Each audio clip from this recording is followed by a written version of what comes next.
Dans les rayons, difficile de ne pas les voir. Sur les emballages de certains jambons, bien en évidence, ces inscriptions « Conservation sans nitrite ». Sous la pression des consommateurs, depuis plusieurs années en effet, les industriels cherchent à se passer de cet additif alimentaire inscrit ici sur l'étiquette.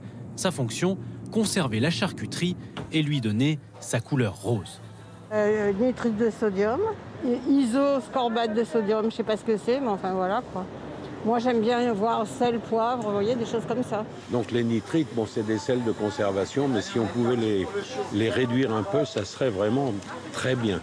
Un sujet bien identifié par les autorités sanitaires qui viennent de publier une étude. Selon elles, la trop forte consommation de nitrite peut favoriser l'apparition de certains cancers, comme le cancer du côlon. Elle demande donc aux industriels de faire un effort supplémentaire. L'ANSES, dans son avis, recommande aux industriels de diminuer la concentration en nitrite. Si on réduit la concentration en nitrite dans le jambon cuit, la date limite de consommation des produits doit être, elle aussi, réduite, de façon à préserver la sécurité du consommateur. Car si les nitrites sont encore aujourd'hui largement utilisés, c'est qu'ils évitent la formation de bactéries toxiques. Il existe des substituts, mais ils sont plus chers selon les professionnels.